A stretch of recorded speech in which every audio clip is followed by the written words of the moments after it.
تو اللہ تبارک تعالیٰ فرماتے ہیں کہ ان میں سے اکثر وہ ہیں جو ایمان نہیں لائیں گے۔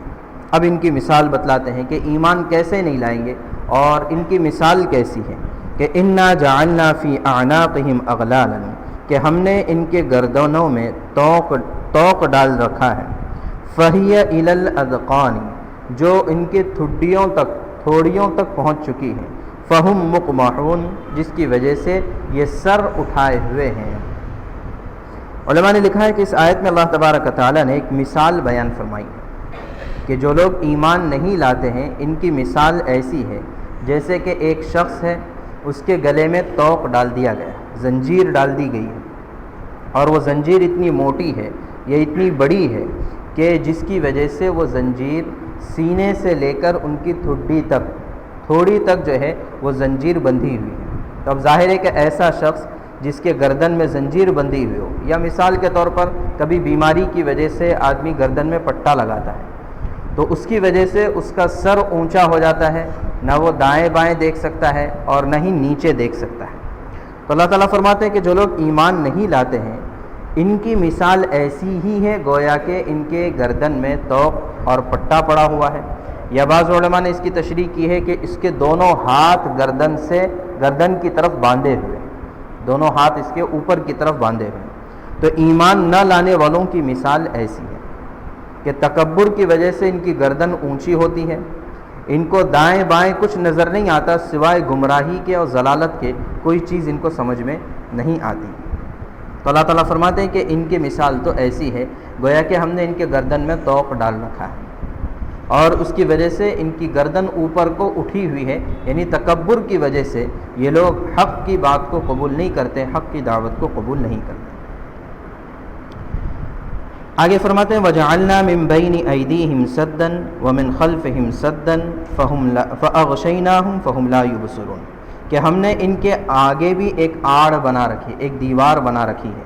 وَمِنْ خَلْفِهِمْ سَدًّا، اور ان کے پیچھے بھی ایک دیوار بنا رکھی، فَأَغْشَيْنَاهُمْ، اور ہم نے ان کو ڈھانپ دیا ہے، فَهُمْ لَا يُبْصِرُونَ، اس وجہ سے وہ دیکھ نہیں سکتے ہیں، آگے بھی دیوار ہے، پیچھے بھی دیوار ہے، اوپر سے بھی ڈھانپ دیا گیا ہے، تو اب یہ دیکھ نہیں سکتے ہیں۔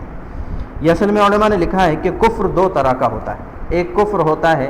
جو دل میں چھپا ہوا ہوتا ہے، جس کو نفاق بھی کہا جاتا ہے، زبان سے بظاہر آدمی کلمہ پڑھتا ہے لیکن دل میں کفر ہوتا ہے، اس کو نفاق کہتے ہیں۔ اور ایک کفر ہوتا ہے جو ظاہر میں بھی آدمی کفر کرتا ہے۔ تو کفر دو طرح کا ہوتا ہے، ایک چھپا ہوا کفر ہوتا ہے، ایک ظاہر میں کفر ہوتا ہے۔ تو جو لوگ دلوں میں کفر رکھتے ہیں ان کے لیے اللہ تبارک تعالیٰ نے مثال بتلائی ہے توق والی،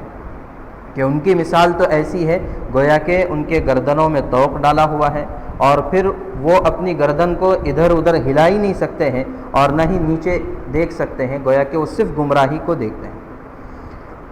اور کچھ لوگ وہ ہیں جو ظاہر میں بھی کفر کرتے ہیں، سارے شرک اور کفریہ اعمال سارے کے سارے کرتے ہیں،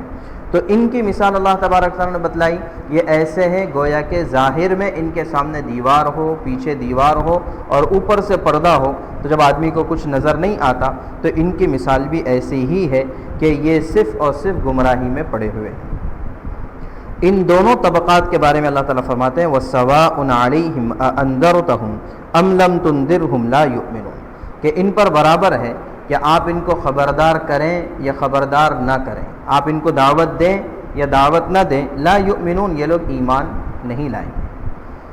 تو لہٰذا پہلے ہی اللہ تبارک تعالیٰ نے دعوت کا نتیجہ بتلا دیا کہ کون لوگ دعوت قبول کریں گے، کون لوگ نہیں کریں گے۔ تو بتلایا اکثریت وہ ہے جو حق کی دعوت کو قبول نہیں کرے گی، لیکن اس کا مطلب یہ نہیں ہے کہ دعوت دینا چھوڑ دیا جائے، اس کا مطلب یہ نہیں ہے کہ دعوت دینا چھوڑ دیا جائے۔ کہ اللہ کے نبی صلی اللہ علیہ وسلم کے بارے میں آتا ہے کہ ابو جہل کے پاس اتنی مرتبہ گئے کہ ایک مرتبہ ابو جہل نے خود تنگ آ کر کہا کہ محمد صلی اللہ علیہ وسلم، ہم آپ کے رب کے پاس آپ کی گواہی دے دیں گے کہ آپ نے ہم تک دعوت پہنچا دی، بس اب مت آنا ہمارے پاس۔ یہاں تک کہ دیکھیں اتنی مرتبہ آئے کہ ابو جہل نے خود کہا کہ ہم آپ کے بارے میں گواہی دے دیں گے آپ کے رب کے پاس کہ آپ نے ہم تک بات پہنچا دی، اب دوبارہ مت آنا ہمارے پاس۔ تو لہٰذا اگرچہ وہ ایمان لانے والے نہ ہو، دعوت کو قبول کرنے والے نہ ہو، لیکن دعوت کو رکنا نہیں چاہیے۔ کیوں نہیں رکنا چاہیے؟ اس کی وجہ اللہ تعالیٰ آگے فرماتا ہے بہرحال یہ تو ان لوگوں کا بیان تھا جو دعوت